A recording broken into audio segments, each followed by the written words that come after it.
On today's episode, I want to take a closer look at four AI semiconductor stocks that did see a massive downturn after earnings. And on today's episode, we're going to try to understand what happened and I'm going to share my overall thoughts if I am bullish or bearish on these four companies. So let's take a closer look in today's episode. All right, so the first company we're going to start off is Qualcomm, ticker QCOM. For those that are not familiar with Qualcomm, this is a company that provides a lot of chips for the phone industry, but they are trying to expand into other markets. If we look at the past month, we can see when earnings came out, and in the past month, the stock is down roughly 7.4%. But from its overall month high, the stock is down nearly 10%. Year to date, though, the stock is still down roughly 0.4%. And this is a stock that right now has not really seen much of an acceleration due to the AI era. But there are some growth opportunities for sure. So first, let's just kind of look at a top level overview of revenue. Revenue was $10.4 billion, up 10% year over year. And non-GAAP earnings per share was $2.77, up 19% year over year. So on the surface level performance, metrics do appear strong. But when you kind of take a deeper scan, there are a few kind of bearish sentiments that are driving that stock price down. First, Apple share loss. Apple's accelerated transition to in-house modems represents a significant and immediate revenue and margin threat. So Apple in February of 2025 started to launch its own devices using its own modem, and it's going to start to accelerate the use of internal and in-house production on their phones. Now, this is obviously going to impact revenue, but I do want to say if you are a Qualcomm shareholder, this is not new news. Luckily, Qualcomm's management has always been very open and letting investors know that this was a potential risk. And every year they would say that most of the time guidance would not be counting for a percentage of this revenue due to the potential loss. Next, I want to take a closer look at Samsung relationships. So Galaxy devices share assumptions drops from 100% to 75% as Samsung increases the use of its own chips, the Exynos chip line. So this is a key metric and it's evidence that Samsung has launched more devices with their own chips, including the high volume Galaxy Flip series. Now, this indicates an increased vertical integration pressure from another key customer. First, you had Apple. Now you have Samsung right here. So you're seeing kind of this continued bearish sentiment for the phone business. The great thing, as we're going to talk a little bit in a bit, is the phone business is what Qualcomm is trying to escape. Now, as well, with kind of the current macroeconomics, the CFO did mention that quarter three had slightly weaker mix than they had expected. For example, some core issues where customers were purchasing more lower tier, less profitable products than anticipated. So right now we are seeing kind of a consumer maybe slow down in tech, especially in the phone industry. Next, we do have kind of China concentrations. High revenue from Chinese OEMs is at risk due to Made in China 2025 and ongoing trade tensions. The other thing is the company did recently make an acquisition of a data center company called AlphaWave, and it does show ambitions, but meaningful revenue is not expected until fiscal of 2028, which is a long-term bet. And finally, like I mentioned, kind of that competitive pressure coming in from all these other companies. Now, here is a revenue breakdown, and this chart is all thanks to Fiscal.ai. If you are an investor and you really want to understand data, I would 100% recommend this platform. And I do have a special link. Make sure to check out fiscal.ai/Jose. We're going to see a lot of great charts, but they do more than charts. They do earnings, they do presentations. You have AI Companion as well, where you can kind of add some summaries on some of those transcripts as well. I use this on a daily basis. If you want to get a platform and become smarter for, again, not that crazy of a price, make sure to check out fiscal.ai/Jose. Now here we can easily see the three main revenue segments for Qualcomm. Handsets. So we can see handsets, December tends to be the peak for the year. And then you kind of see a bit of a slowdown. Luckily, you start to still see kind of a year over year increase compared to the same time last year. So you're seeing some improvement there. The other things that I think are pretty excited is, look, this light blue right here is the automotive revenue. The automotive revenue is closing into a 1 billion quarterly segment, which I think is crazy. This is going to be pretty impressive. And then we're also seeing kind of near records. Not there yet. In 2022, we kind of had about a $2 billion quarter, but Internet of Things is going to continue to grow. And Internet of Things includes a lot of things like smart glasses. I don't know why I pointed. I don't have smart glasses, but we're seeing kind of this huge adoption of AI into some form of consumer products. And I do believe Qualcomm can benefit from it dramatically, as they do have great partnerships with companies like Meta and Google, who are all focusing on designing their own form of AI solution. Now, if we look at forward PE ratios, Qualcomm is sitting extremely cheap compared to its median for nearly the past decade, maybe a little about 9 years, but close to a past decade. Right now, it's sitting about 12.41, where the median is 15.15. Now, the median also removes a lot of the fluctuations. So it's, in my opinion, a closer representation here. And to me, this is definitely a company that I am bullish in the long term of things, especially as it continues to move outside of those other industries, like the phone industry, like the Internet of Things industry. And those are businesses that I do believe in the near future, maybe 2-3 years, could become a good portion. Now, in the extremely short future, I think this is still going to be a mobile business. So it's going to be one that I feel in the short term could be very, very underperformant. But in the long term, in the next 5 years, I could see Qualcomm being a market beater. So for Qualcomm, I would say I'm bullish in the long term. In the short term, I believe that it's going to be maybe an underperformer, but that's okay, as most investors are looking for that long-term opportunity. Now, if you are enjoying the episode so far, make sure to hit the thumbs up and the subscribe button. I'm trying to hit 75,000 subs by the end of the year. And if you could help me get there, I would truly appreciate it. We're almost to 74,000. I also do have a free semiconductor newsletter, whatthechipHappened.com, and check out that fiscal.ai promotion, which really helps out the channel if you subscribe using my code. Again, I use it on a daily basis. Now, let's kind of look at the second stock. So second stock is SuperMicro Computer. For those that are not familiar, this is a company that is a crucial player in the AI server space. We can see the stock on Friday was down about 4%. And we can see when earnings happened, the stock is down roughly 22%. And from its month high, the stock is down nearly 26%. Year to date, though, the stock has performed really well, up about 48%. And in the past year, it's actually down 12%. So this is one that has been very, very, very, very volatile. Now, if we look at some of the negative pressures for SuperMicro, what negative things did we hear from earnings? First is revenue guidance. So quarter four revenue, which they just reported, was 5.8 billion, which was closer to their lower end of 5.6 to 6.4 billion.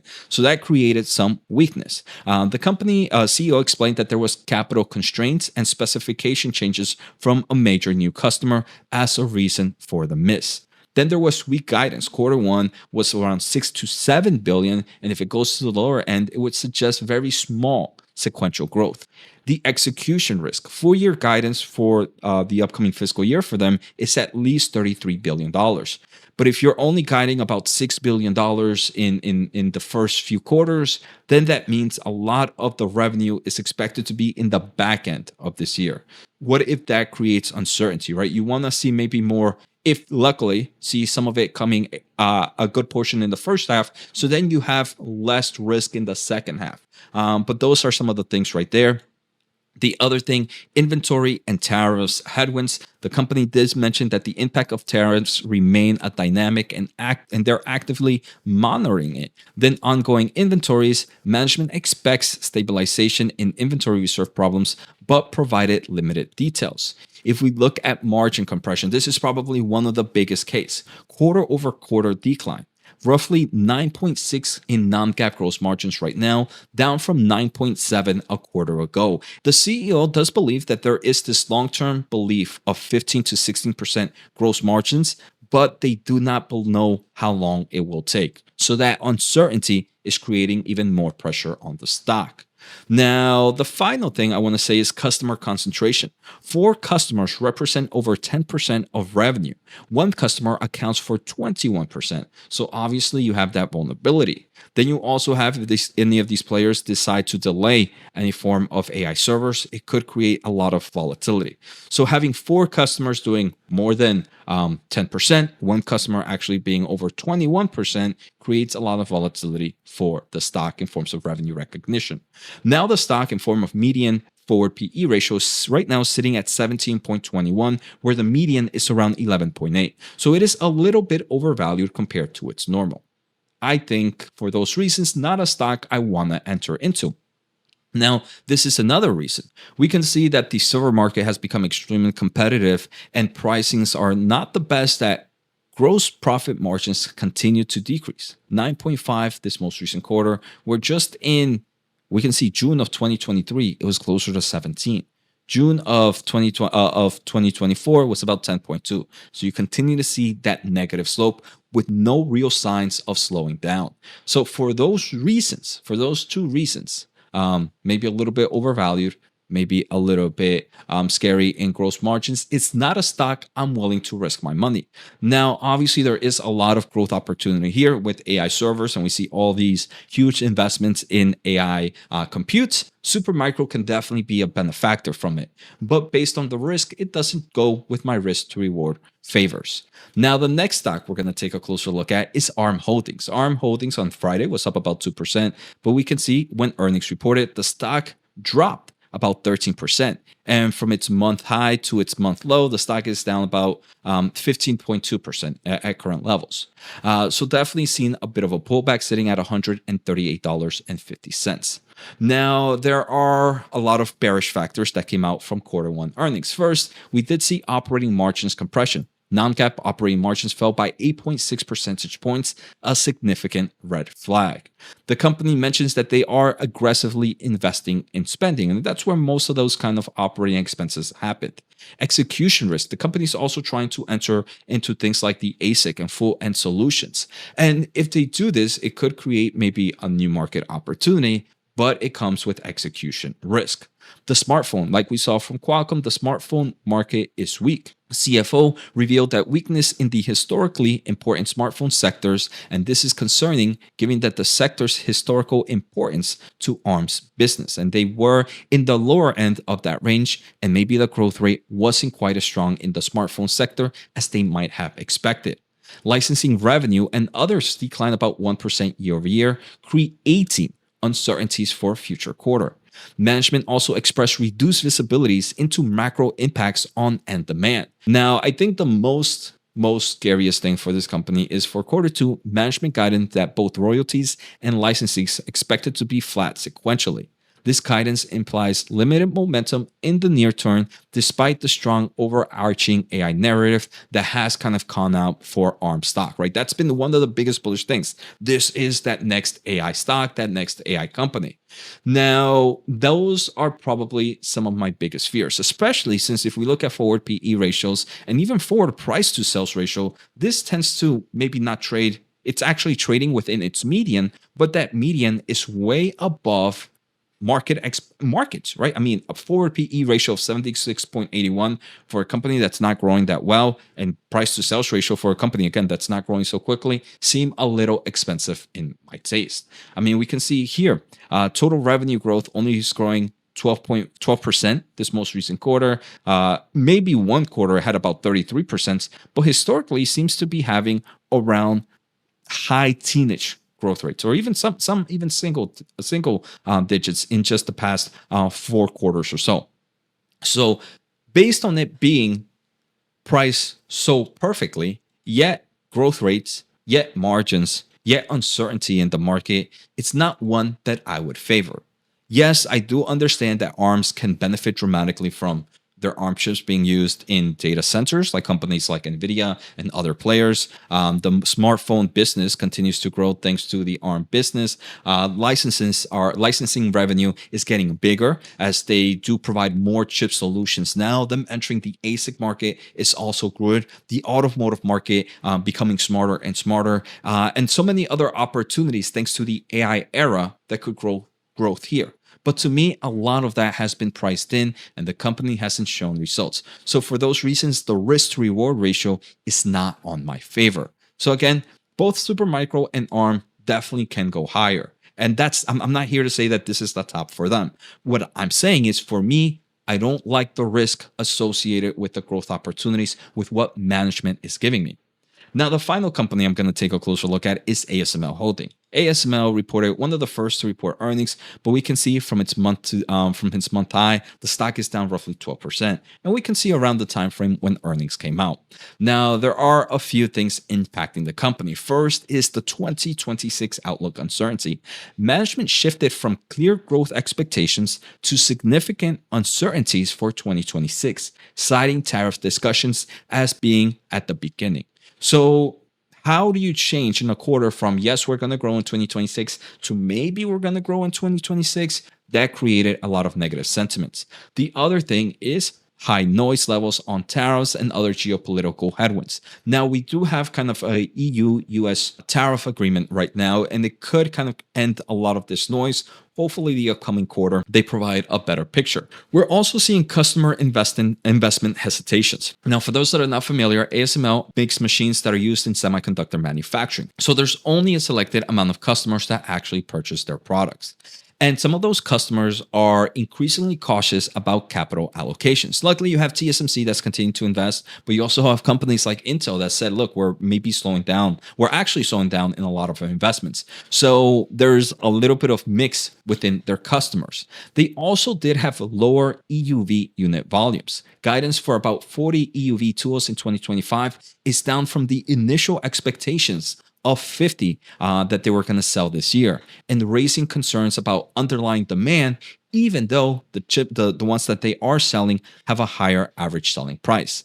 Management also guided for a weaker gross margin in the second half of 2025 due to a mix of lower margin high NA tools and reduced upgrade business. The China export restrictions also came under pressure as they had to write off roughly $1.4 billion in backlog due to the export restrictions. So you continue to see some volatility with China as well. So overall, in the short term, the company just gave us a lot of uncertainty, and that's what investors don't like to hear. Now, if we look at some of the things, I actually do enjoy ASML. I don't own it, but this is one that I am bullish in the long term of things.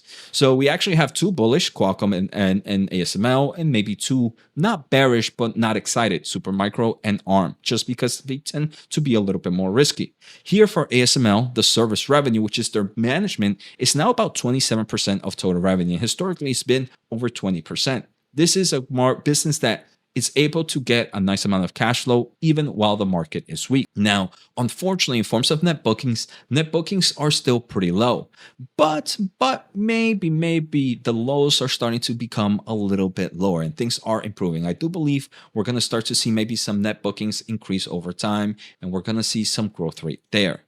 The other thing is this is definitely trading below its medium forward PE ratio of 31.22, right now trading at 26.77.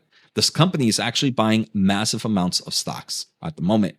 So this is a company that I believe there's a huge growth opportunity. As you are going to enter AI into the consumer space, as you're getting into smaller chips, as you're working into different types of chip solutions, lithography tools are going to see an increased demand. Maybe not a massive growth rate, but for the valuations, I don't think it's crazy. But you have to be patient because in the short term of things, I think you continue to see all these pressures intact, especially maybe some of the customer investment hesitations. Obviously, some of the kind of headwinds with geopolitical and tariffs, even though there are some updates there, we still haven't gotten kind of that final truth, and management hasn't shared what these truths have become. So for me, if I was to purchase two, I would be both ASML and Qualcomm. I think both of them, though, in the short term are still going to be kind of underperformers. I'm a little bit more bullish on ASML. If I was to rank them, I would go ASML being my favorite out of the list, Qualcomm being number two. Now, those are the only two I am bullish in the long term as risk to reward ratio being in my favor. Now, SuperMicro and ARM, who would I put number three? I think in forms of valuation, I think ARM is just super expensive, so maybe I would put this number 4 and SuperMicro number 3. But again, the risk to reward ratio is not in my favor. So I hope you guys enjoyed today's episode. Let me know which one would be your top one on this list. And what are your thoughts? Am I being maybe too pessimistic on SuperMicro and ARM? Would love to hear your thoughts on the comments below. Take care, have a good day, and see you all next time.